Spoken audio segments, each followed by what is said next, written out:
Et bonjour à toutes et à tous, très heureux de vous retrouver pour cette nouvelle édition de l'heure du crime, une émission préparée comme chaque jour par Perrine Suquet et Laure Broulard. C'est Marc Bisset qui est aux manettes techniques de notre émission, et à la une aujourd'hui le dossier des disparus de l'Isère. En fait, il y a eu sur toutes les disparitions, ces 10 affaires de disparition d'enfants dans le département de l'Isère, je le rappelais tout à l'heure, 6 meurtres, une tentative d'homicide. On en parlera parce que là, c'est un petit garçon qui a été un véritable miraculé. Et puis aussi 2 disparitions qui n'ont jamais été résolues. On n'a jamais retrouvé trace de Sharazed Bendouyou et de Ludovic Janvier, malgré tous les efforts de la cellule d'enquête de la gendarmerie nationale mineur 38. Alors, pourquoi nous organisons cette émission spéciale aujourd'hui avec maître Didier Seban, l'avocat des familles? C'est parce que il va peut-être y avoir du nouveau. C'est une nouvelle qu'attendent avec beaucoup d'espoir les familles. C'est la reprise de l'enquête de dossiers qui pourtant avait été frappé d'un non-lieu assez récemment. Maître Seban, bonjour. Bonjour. Et merci donc d'avoir accepté notre invitation. C'est tout frais. Vous avez plaidé, on peut dire ça comme ça, auprès de la justice pour la réouverture de ces dossiers? Oui, j'ai plaidé jeudi dernier avec les familles qui étaient présentes, et ça a été un moment à la fois d'émotion important, puisqu'on nous disait finalement on ne peut plus continuer l'enquête, l'affaire est prescrite, et le procureur général a suivi notre avis en disant non, ça n'est pas prescrit, on peut continuer, et nous disions il y a des pistes, il y a des éléments d'enquête qui n'ont pas été repris, et là aussi nous avons eu le soutien du parquet qui a conclu comme nous qu'il fallait reprendre l'enquête. Reste la décision des juges, maintenant, oui. Sûr. Alors, elle est imminente, je crois. Elle est imminente. Vous en avez la date, le 23 déjà. Juin, nous serons fixés sur la réouverture des dossiers et sur le fait qu'on dira aux juges, cette fois-là, faites votre travail, instruisez, enquêtez. Comment ça se passe, une audience comme ça? Est-ce que vous faites vous développez les raisons pour lesquelles il serait bon de réouvrir ces dossiers, ou vous avez un dialogue avec les magistrats? Comment ça se passe? Non, chacun. Le président fait un rapport, il raconte l'histoire, il raconte les éléments du dossier, il explicite les éléments du dossier, puis ensuite, je plaide d'abord sur la prescription pour dire à chaque fois non, ces affaires ne sont pas prescrites. Il y a eu des interruptions, même si elles datent de 30 ans, et puis notamment pour les disparitions, si ces enfants ont été séquestrés, c'est un délit, un crime continu, et donc et puis ensuite j'ai détaillé l'ensemble de ce qui nous semblait être devoir fait, et il y a beaucoup à faire. Nous pensons que la vérité peut être trouvée dans ces dossiers. Alors on va revenir évidemment sur tout cela, sur ces arguments avec vous, avec également des proches, des très proches bien sûr, des 2 petites victimes disparues. Pour Sharazed Bendouyou, c'est sa sœur Férouz Bendouyou qui sera tout à l'heure en ligne avec nous, qui se bat vraiment depuis toutes ces années avec vous, qui a été d'ailleurs notre invité à plusieurs reprises, et qui évidemment comme la famille de Ludovic Janvier ne veut pas lâcher prise en fait, et veut continuer en tout cas à faire pression pour que les enquêtes ne s'enterrent pas. Et puis à propos de Ludovic Janvier, on entendra son frère Jérôme qui était intervenu il y a quelques mois dans cette émission. Jérôme Janvier qui était là, témoin oculaire de l'enlèvement de son petit frère. Et puis nous aurons Virginie Janvier, la sœur de Ludovic, qui sera avec nous vers 14h45. Avant d'aller plus loin, je voudrais qu'on écoute un document tout récent de la rédaction d'RTL, parce que c'est peut-être une manière, s'il fallait encore dire que il n'était pas inutile de rouvrir ces enquêtes, c'est que malheureusement les tentatives d'enlèvement d'enfants continuent dans cette région. On peut se demander si un prédateur, peut-être pas unique, mais un prédateur qui aurait déjà dans le passé tenté d'enlever ou enlever des enfants, n'a pas récidivé très récemment. Tentative d'enlèvement le 29 mai dernier à Bourgoin-Jallieu dans l'Isère. Et vous allez l'entendre, Marie, qui est la mère de cette petite fille de 4 ans, raconte au micro RTL de Frédéric Perruche comment sa fille a failli être enlevée à la sortie de l'école. Je suis allée chercher mes enfants à l'école. J'avais besoin de parler à la maîtresse de mon fils. À ce moment-là, mon compagnon était à côté de moi. Il a dit à ma fille, viens par là. On pense qu'elle a compris, viens, on y va. Et qu'elle est allée sur le parking et nous trouvant pas, elle a dû paniquer et marcher quelques instants. Donc voyant pas ma fille, j'ai paniqué. Les mamans autour ont paniqué elles aussi. Il y a une maman qui est venue nous voir, qui nous a dit, on a vu une petite fille avec un cartable rouge partir en voiture avec un monsieur. Donc à ce moment-là, pris de panique, on a couru jusqu'à la route puisque l'école est une impasse. Donc on est allé au carrefour. À ce moment-là, mon fils qui était à côté de moi m'a dit « Maman, elle est dans la voiture avec le monsieur devant ». Donc il y a une maman qui est arrivée à toute vitesse avec sa voiture, qui a réussi à le bloquer un petit peu au feu. À ce moment-là, j'ai pris ma fille, j'ai ouvert la portière, pris ma fille et le monsieur est parti, a pris la fuite. Ah oui, il partait avec ma fille. Le feu aurait été rouge et la maman n'aurait pas réussi à le coincer. Il partait, il a enlevé ma fille. Document RTL de Serge Peuillot. Alors évidemment, Didier Seban, dans l'enquête qui dure depuis, on a dit 1983, il y a eu un certain nombre de pistes. On a à un moment privilégié même l'hypothèse d'une sorte de tueur en série qui serait responsable de toutes les disparitions et de tous les meurtres et tentatives de meurtre. Ça, c'est une piste qui a été abandonnée sous cette forme. Oui, sous cette forme, elle est abandonnée. Ce qu'on pense, nous, c'est que les faits peuvent être liés 2 par 2 ou 3 par 3. Et que les échecs de la police et de la justice dans l'Isère justifient qu'un vrai travail de reprise soit fait. Bourgoin-Jallieu, c'est le lieu où Sherazade a été enlevée. Oui. Il y a presque 30 ans. Et souvent, en France, on n'enquête pas beaucoup sur les tentatives d'enlèvement. On ne va pas pousser jusqu'au bout l'enquête. Je ne sais pas où on est cette enquête sur cet homme qui a tenté d'enlever une petite fille à Bourgoin-Jallieu, mais on ne pousse pas parce que nous sommes sûrs, nous, que les auteurs de ces enlèvements d'enfants ont récidivé s'ils n'ont pas été en détention ou ont tenté de nouveau. Et c'est la manière souvent qu'on a de résoudre ces affaires, c'est de voir ce qui s'est passé depuis. Mais la justice ne sait pas faire un regard avec le temps sur ce qui s'est passé dans le parcours criminel dans l'Isère, et c'est ce que nous lui demandons de faire. Oui, parce que au long de toutes ces années, un auteur a été identifié, arrêté, condamné par la justice. C'était pour un assassinat terrible aussi du petit Rachid Bouzian qui avait 8 ans, qu'on a retrouvé mort dans un garage souterrain collectif d'un immeuble d'Échirolles près de Grenoble. Est-ce que cet homme, par exemple, fait encore partie des pistes éventuelles que vous demandez à la justice de réexaminer aujourd'hui? Oui, celui qui a tué Rachid Bouzian pourrait très bien être l'auteur d'autres meurtres. Nous pensons qu'il faut s'y intéresser et qu'on ne s'y est pas suffisamment intéressé. On a aussi arrêté récemment pour deux jeunes filles, de petites filles, Saïda Berch et Sarah Siad, un tueur unique pour ces 2 affaires, sur la base d'un réexamen de l'ADN des vêtements d'une des petites filles. Donc il y a possibilité de résoudre ces affaires anciennes. Encore faut-il y mettre les moyens. Alors on va revenir maintenant sur la toute première de ces affaires, c'est l'enlèvement de Ludovic Janvier le 17 mars 1983.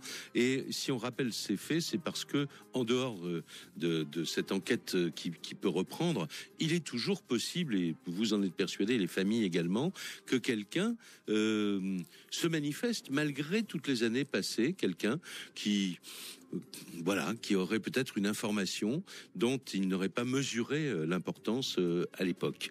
Une pause et on parle de l'enlèvement de Ludovic Janvier. Nous sommes le jeudi 17 mars 1983. Ludovic Janvier a 6 ans. Il vit avec sa famille à Saint-Martin-d'Air, en banlieue de Grenoble. Et ce jour-là, il part vers 19h30 avec ses 2 frères, Nicolas, 2 ans et demi, et Jérôme, 8 ans, acheter un paquet de cigarettes pour ses parents dans un bureau de tabac qui est situé à peine à une centaine de mètres de la maison. Sur le chemin, un inconnu accoste les enfants, les interpelle par leur prénom, on y reviendra, et leur demande de l'aider à chercher son chien. Et d'ailleurs, il leur offre des bonbons pour les remercier. Nicolas et Jérôme partent dans une direction indiquée par l'homme qui prend Ludovic par la main pour chercher, dit-il, ailleurs. Et l'homme et l'enfant disparaissent. Les deux frères prennent le chemin du retour vers leur maison. À 20h, les parents s'inquiètent de l'absence de Ludovic. Ils commencent à le chercher un peu partout dans le quartier. À 20h30, l'alerte est donnée à la police. Les enfants vont décrire avec précision le kidnappeur, taille moyenne, 1,65 m, un peu enveloppé, habillé d'un bleu de travail avec des chaussures de sûreté à fermeture éclair et un casque de moto bleu sur la tête. Fait étrange, il confirme que l'homme les avait appelés par leur prénom. La mère de Ludovic confirmera aux enquêteurs que les deux petits lui ont dit que l'inconnu avait l'air très gentil et que du coup, ils ne s'étaient pas méfiés de lui quand il leur avait demandé de l'aider à chercher son chien.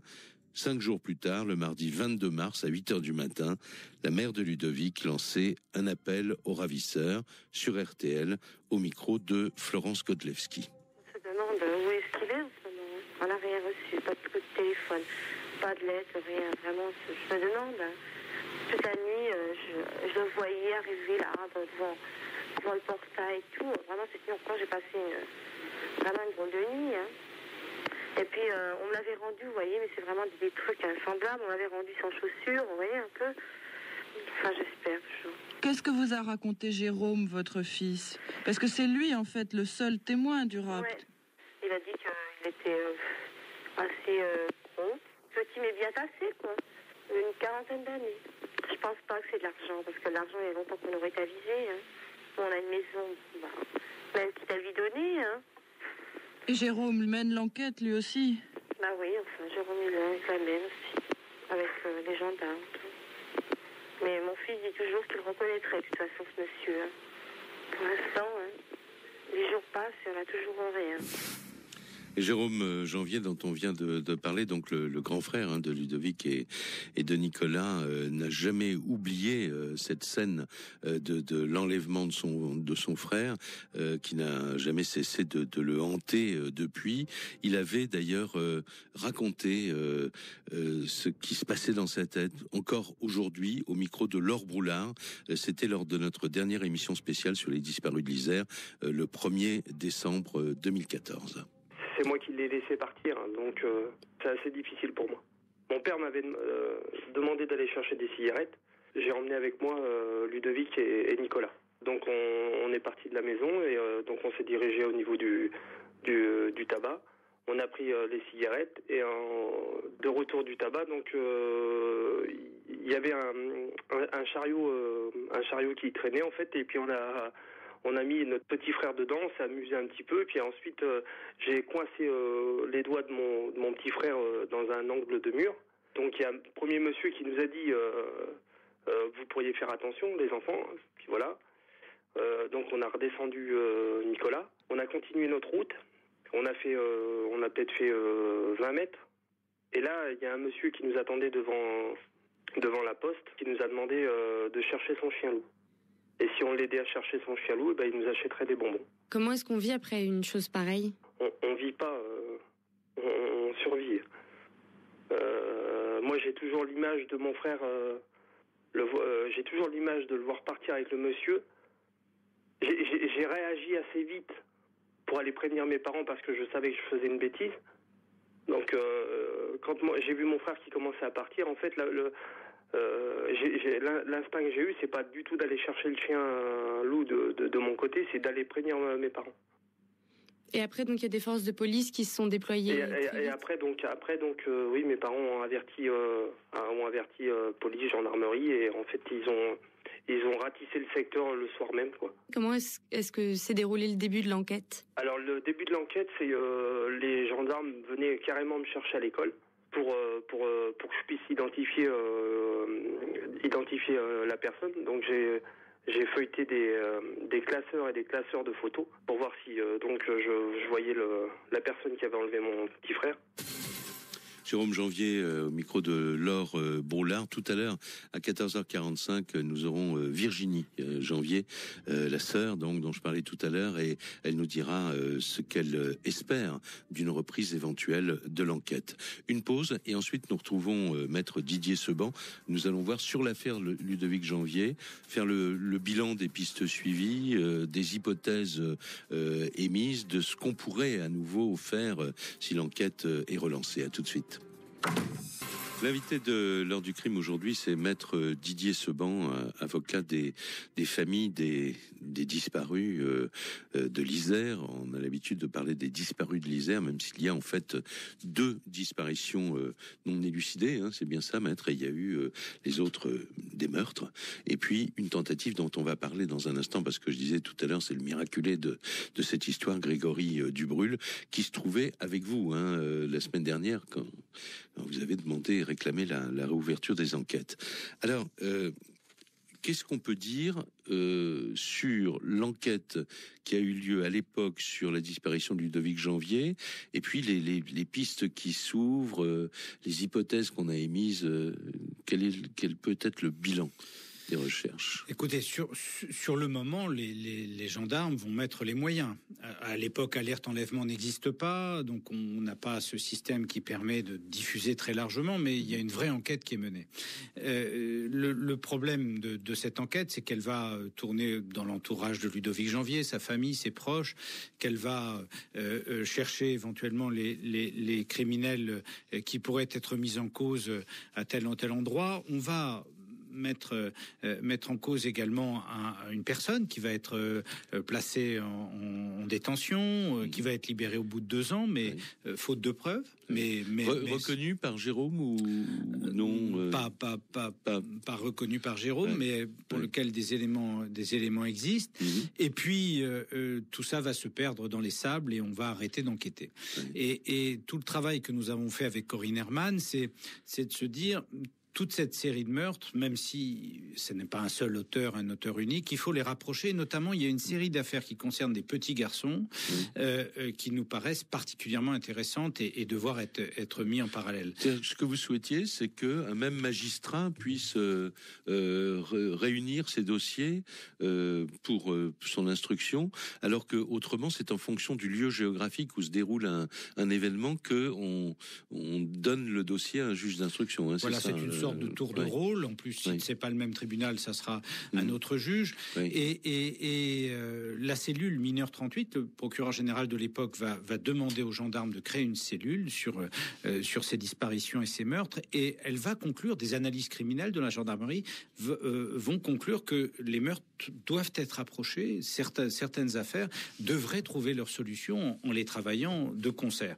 C'est ce qui a permis d'élucider l'affaire de Sarah Siad et Saïda Berge dont je parlais tout à l'heure, et c'est ce qui devrait permettre, selon nous, d'élucider certaines affaires. Alors pour Ludovic Janvier, pour dire les choses, le premier élément, c'est qu'on a découvert peu de temps après la disparition de Ludovic un corps dans une grotte du Vercors, un corps, un squelette. Un squelette, oui, absolument.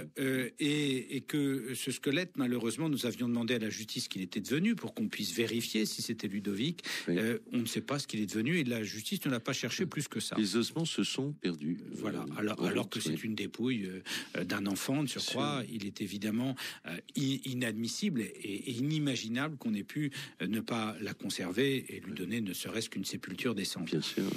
Et donc, ces affaires-là nous semblent vraiment aller dans le même sens, c'est-à-dire qu'on a des enfants qui sont enlevés dans des circonstances en bas de leur domicile, dans des circonstances un peu identiques, qu'on éloigne visiblement très vite de Grenoble ou de sa périphérie. 2 d'entre eux, Grégory Dubrul et Fabrice Ladoux, qui est une autre affaire, seront retrouvés pour Grégory, évidemment extrêmement blessé, et pour Fabrice Ladoux, assassiné. Et donc on se dit une explication. Et par exemple, pour vous dire combien les émissions, ce que vous faites est utile, dans l'affaire de Ludovic Janvier, nous venons de découvrir, juste après l'audience, par un témoignage lié à la médiatisation de cette affaire, que un enfant était venu, avait lui-même subi une tentative d'enlèvement en mobilette, avait été emmené, arrivé à s'échapper quelques années après l'enlèvement de Ludovic Janvier, Oui. et que quand il s'est présenté à Grenoble à la police, on lui a dit votre témoignage n'est pas vraiment intéressant.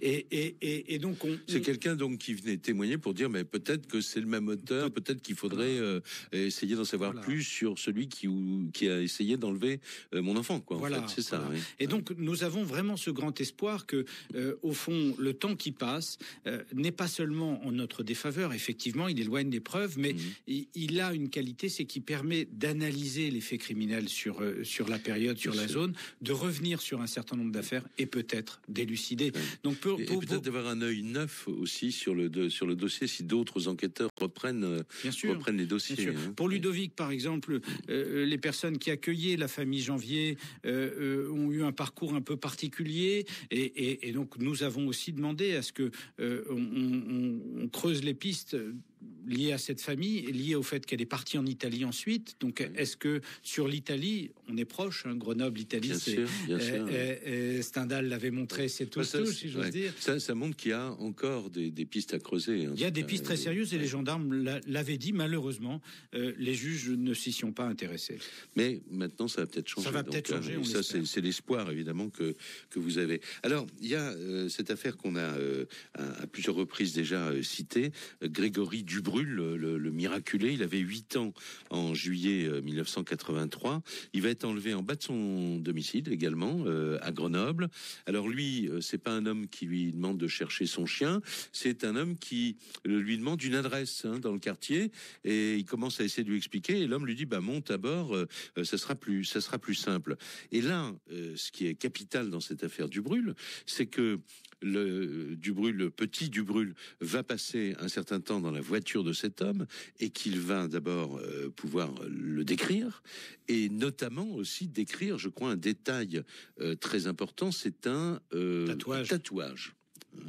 Oui, alors très clairement, là on est à quelques mois. Hein, l'enlèvement de Grégory Dubrulle a lieu le 9 juillet 1983. Oui. Ludovic Janvier, c'était le 17 mars. Donc on est vraiment dans la même période de temps. Oui. Dans la même période de temps, il est enlevé et laissé pour mort. Hein, c'est un miraculé, vous avez raison de le dire.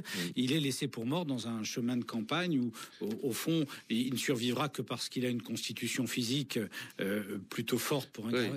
Il avait une fracture du crâne, il était vraiment très très gravement blessé. Même chose, on retrouve des traces de strangulation. Enfin, vraiment, il est laissé pour mort. Il est retrouvé par des voisins, des gens. C'est une impasse, un chemin de montagne. Et il y a une maison. Il passe par là vraiment par hasard. Et donc, il est sauvé. Et il va donner des éléments qui sont évidemment très intéressant, puisqu'il va dire que son agresseur a un tatouage et décrire ce tatouage assez précisément. Et là, on a un élément précis qui est un cœur avec 2 initiales. Voilà, c'est ça.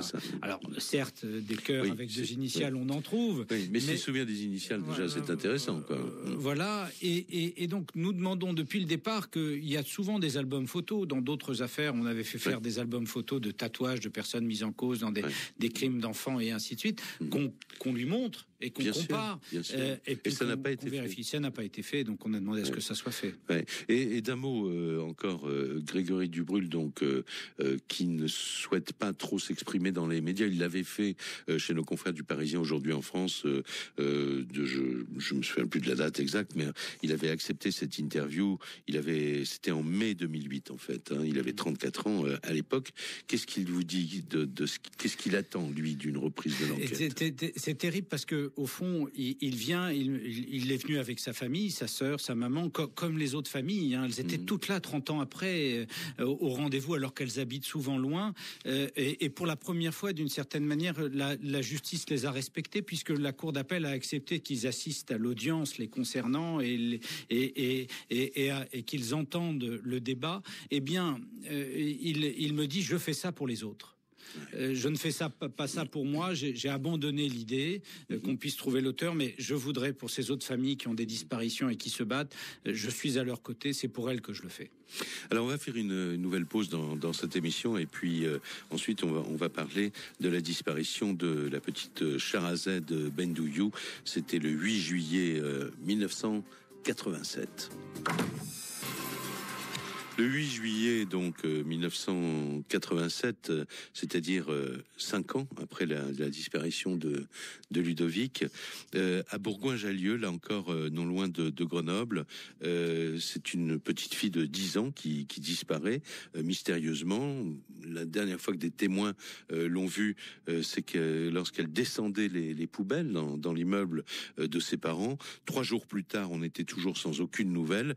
Avant de prendre en ligne Férouz Bendouyou, la sœur de Shahrazad Bendouyou, je voudrais simplement qu'on écoute un document RTL de l'époque. C'est notre correspondant Robert Daran qui rappelle les circonstances de cette disparition. Les recherches ont repris ce matin dès 8h avec une gigantesque battue dans les bois de Charbonnières, tout proche de la ville de Bourgoin. Parce que la battue d'hier, avec chiens policiers, hélicoptères et voitures haut-parleurs, n'a rien donné. Et plus les heures passent, plus les policiers qui ont fait hier du porte-à-porte avec la photo de la gamine auprès de plus de 1000 familles, plus les policiers sont inquiets. Parce que Shahrazad a disparu depuis maintenant mercredi midi. Avec ses 4 frères et ses 6 sœurs, elle avait à midi participé au repas familial. Et à 13h, sa mère lui avait demandé de descendre la poubelle au vire d'ordures, ce qui a été fait. Mais depuis, personne ne l'a revue. Tous les bâtiments du quartier, les caves, les greniers, les garages ont été fouillés, jusque-là pour rien. Et c'est la raison pour laquelle, depuis ce matin, on ratisse la campagne alentour. Shahrazad est une ravissante fillette de 10 ans, le cheveu brun, crépus, avec des tresses sur la nuque. Au moment de sa disparition, elle était vêtue d'une robe jaune à bretelles avec bandes blanches et de chaussures style claquettes. Policiers et gendarmes espèrent maintenant avec impatience que d'éventuels témoins se manifestent. Voilà, donc un document du 11 juillet 1987. Nous allons prendre tout de suite en ligne Férouz Bendouyou. Bonjour madame. Bonjour. Et merci d'avoir accepté de nous dire, on sait évidemment que vous partagez avec la famille de Ludovic Janvier, avec les proches de Grégory Dubrulle, cet espoir quoi, de voir tout repartir. Qu'est-ce qu'on peut dire si on fait le bilan de ce qui a été fait dans l'enquête sur la disparition de votre petite sœur ? Alors, si on reprend ce qui a été fait en 1987, il y a des choses qui ont été faites. Les premières constatations ont eu lieu. Il manque énormément d'auditions des différents membres de la famille, même en l'occurrence. Il manque pas mal de choses. Après, ce qui concerne la dernière enquête, on a perdu 4 ans et demi. On a perdu, vous dites 4 ans et demi, c'est-à-dire pendant 4 ans et demi, rien n'a été fait, quoi, en fait. Hein. Alors, je ne dirais pas que rien n'a été fait. Je pense que tout ce qui a été demandé par le cabinet Seban a été vérifié.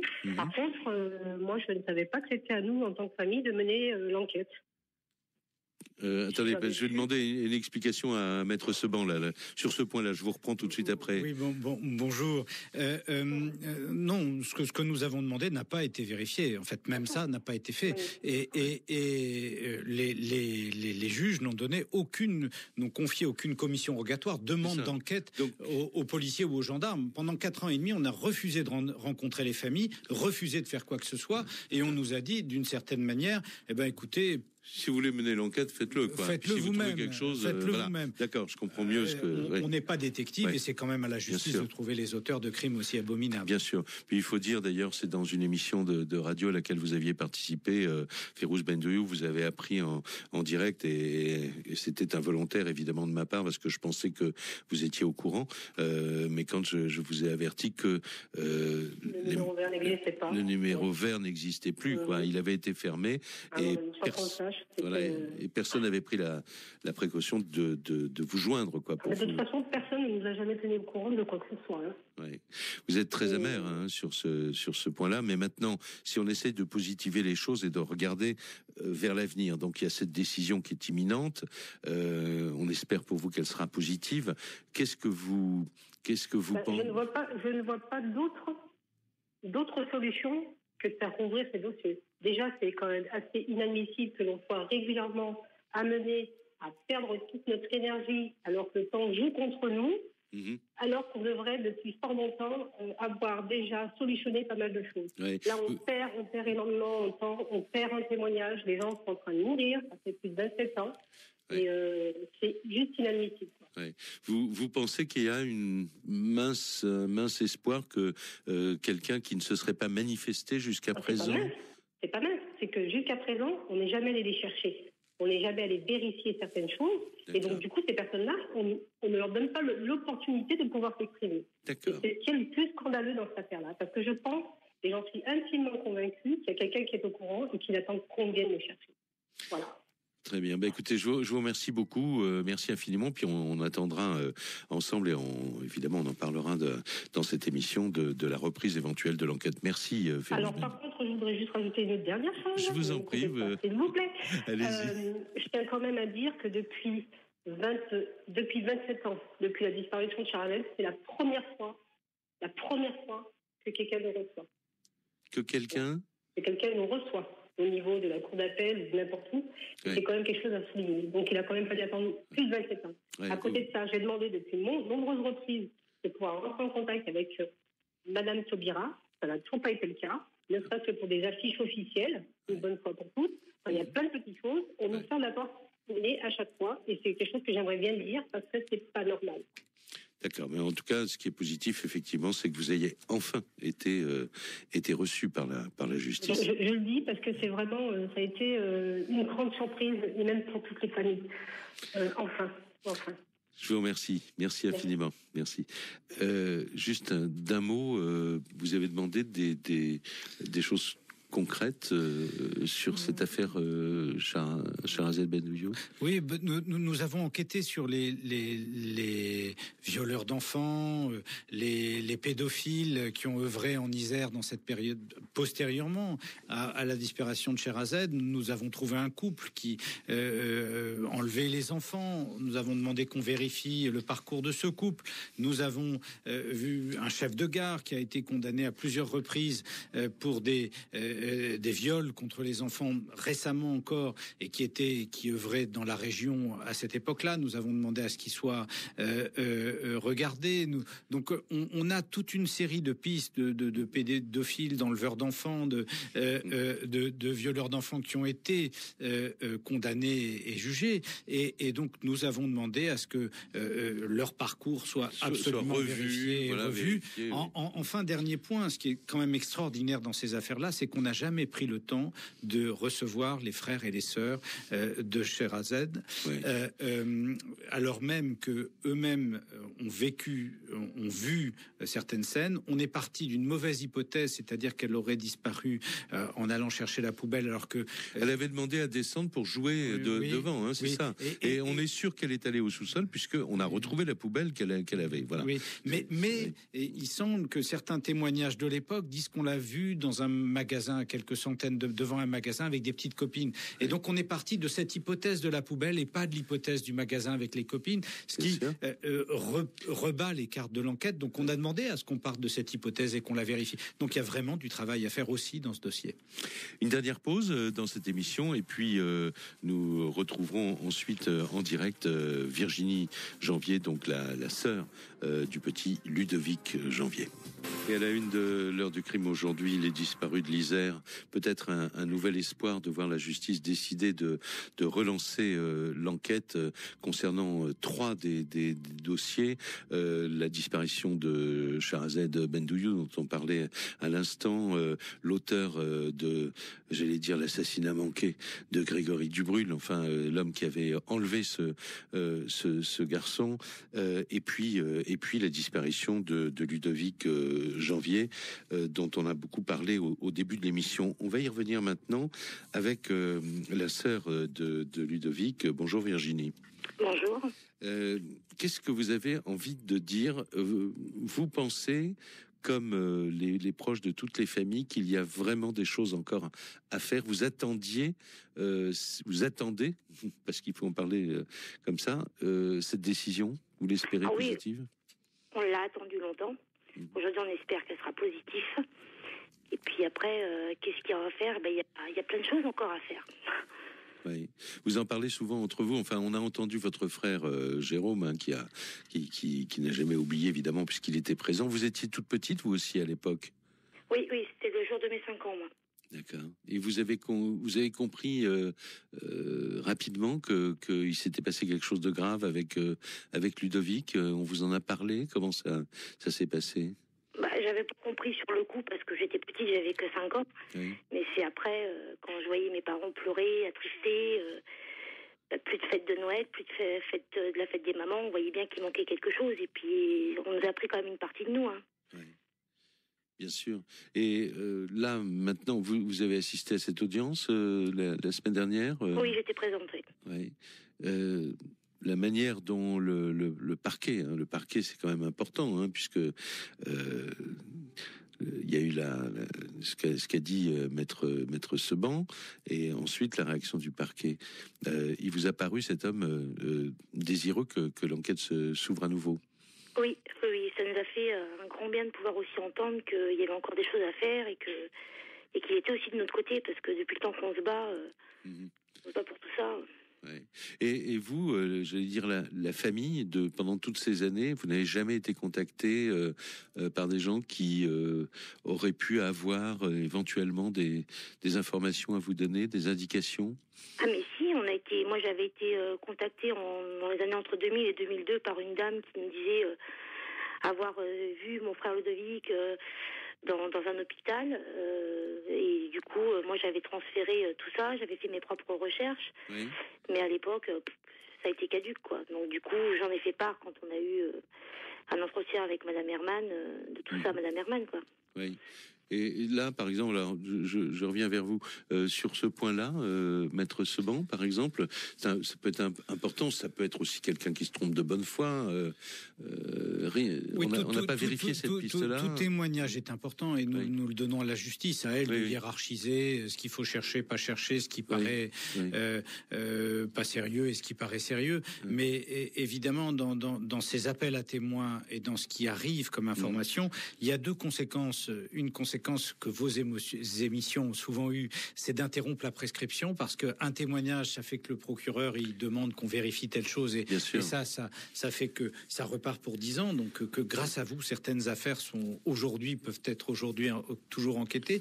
Et puis il y a dans ce qui est dit souvent des choses qui permettent de retrouver une piste ou d'identifier une piste importante. Parce que pour Ludovic, je crois, je parle sous votre contrôle, Virginie, je crois que quelqu'un, en dehors de cette femme qui vous disait avoir vu Ludovic à l'hôpital, il y avait quelqu'un qui avait aussi laissé entendre que il aurait été enlevé et confié à un couple qui ne pouvait pas avoir d'enfants, je crois. C'est ça. Oui. Justement, moi, quand j'avais été contactée par cette infirmière, c'était dans la même région que s'appelle juste.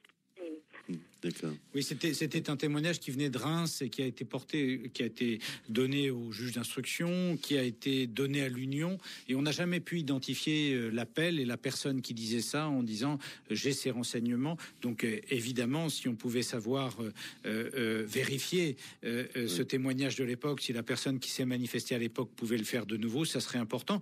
Mais je crois dans l'affaire de Ludovic, on a quand même des indications précises, puisqu'il y a un vélomoteur bleu, enfin avec un homme avec un casque bleu. Il y a certaines circonstances, il y a le fait que son frère a parlé du personnage, il y a le rapprochement avec les autres affaires. Et ce qu'on peut espérer, par exemple, c'est que dans une des affaires où il reste des scellés, l'affaire du jeune Ladou, qui est une autre affaire de la série, et où des vérifications ADN sont faites, peut-être que on va pouvoir raccrocher quelqu'un. Donc pourquoi clôturer un dossier en disant finalement ces deux affaires se ressemblent terriblement, Dubrul, Ladou, peut-être Janvier, on en clôture 2 sur 3 et on se dit on a l'espoir d'en résoudre une, alors que peut-être en résolvant une, on résolvera les autres. Et c'est vraiment l'espoir sur lequel nous nous battons aujourd'hui, en disant aux familles, on est sûr de rien, mais si on ne fait rien, on ne trouvera rien. Oui, votre maman est aussi pleine d'espoir, là, je crois, Virginie. Oui, tout à fait, oui. Je vous remercie beaucoup. Je vous remercie infiniment, puis on espère évidemment pour vous comme pour toutes les autres familles que les investigations reprennent. Merci infiniment. Merci. On parlera un jour, là je pense qu'il est trop tard dans l'émission, mais de la manière dont ces familles tiennent le coup, parce que ça c'est difficile et vous êtes le témoin de ça, Maître. Oui, elles tiennent le coup parce qu'elles ont un comportement citoyen. Elles sont dans la lutte pour connaître la vérité. C'est ce qui les tient debout. D'une certaine manière, la justice ne sait pas prendre en compte cela parce que la vérité est souvent quelque part dans la vie de ces familles. Et je crois qu'il faut entendre à la fois leurs cris, ce qu'elles ont à dire, et reconnaître que ce combat est juste et qu'il permet peut-être aussi.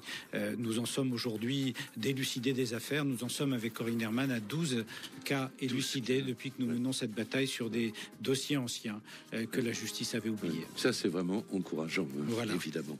Je vous remercie beaucoup. Je voudrais juste dire un petit mot très bref. On a évoqué cet enlèvement récent à Bourgoin-Jallieu, vous savez, et Serge Pouilleux nous a rappelé pendant l'émission pour nous dire qu'en fait, à la suite de l'enquête, un homme avait été mis en garde à vue et qu'il avait admis avoir pris la petite fille à bord de sa voiture, mais dit-il, après l'avoir relâché parce que il l'aurait fait monter dans sa voiture parce que il pensait que c'était une enfant perdue. Voilà. Alors, mais je pense que l'enquête est loin d'être terminée, donc on en saura plus, évidemment, et dès qu'on en saura plus, on vous le dira. Voilà, l'émission est maintenant terminée.